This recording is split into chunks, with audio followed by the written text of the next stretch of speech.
Hello friends. तर आज आपल्याला बनवायचा आहे मस्त असा गुळांबा. तर बघा कसला भारी एकदम रसरशीत गुळांबा आपल्याला बनवायचा आहे. तर त्यासाठी आपल्याला साहित्य लागणार आहे. आपण कैऱ्या घेतलेल्या आहेत बघा, मोठ्या मोठ्या कैऱ्या घेतलेल्या आहेत. आमच्या घरच्या झाडाला आलेल्या आहेत ह्या वर्षी. बघा अशी मोठी कैरी आहे, कसली भारी आहे. तर बघा त्याचं साल वगैरे काढून घेणार आपण. 2-3च कैऱ्या घेतलेल्या आहेत, 4 कैऱ्या आहेत. तर बघा आपण 4 कैऱ्यांची वरूनची साल वगैरे काढून घेणार आहोत. मस्त हिरवागार आहे. तर बघा आपण त्याची साल वगैरे काढून घेतलेली आहे. त्यानंतर आपल्याला तो किसून घेणार आहोत. तर बघा अशा प्रकारे आपण साल काढून घेतलेले आहेत ह्याची.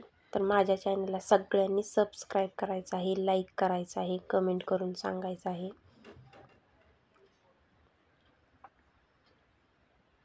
तर बघा कसल्या मोठ्या मोठ्या कैऱ्या आहेत.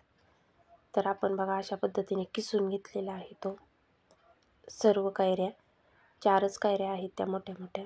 तर आपण त्या किसून घेतलेल्या आहेत बघा. त्यानंतर आपल्याला अशा पिळून घ्यायचं आहे त्यातलं पाणी आणि आपल्याला असे त्याचे मोठे मोठे लाडू बांधायचे आहेत. अशा पद्धतीने पहा, असं पाणी त्याचं पिळून एकदम बाजूला काढून घेणार आहोत.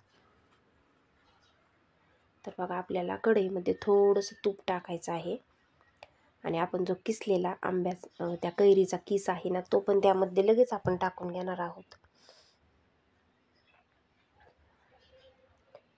बघा अशा पद्धतीने आपण त्यामध्ये टाकून घेतला ना,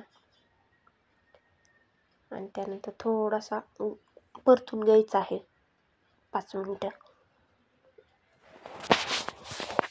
त्यानंतर आपल्याला एक गुळाची ढेप घ्यायची आहे. ती चिरायची किंवा कापायची, फोडून घेणार आहोत आपण.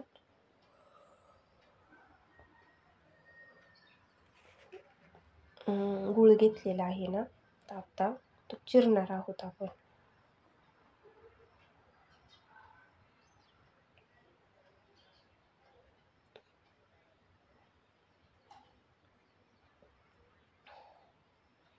बघा आपण अशा पद्धतीने चिरून घेतलेला आहे.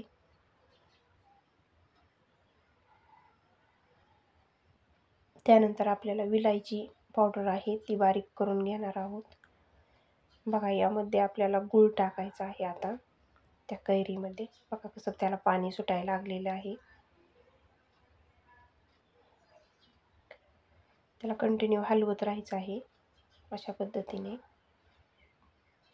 15 ते 20 मिनिटं कंटिन्यू हलवत राहायचं आहे.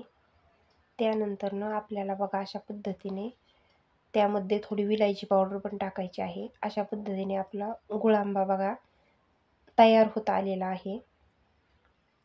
असा घट्टसर झाल्यानंतर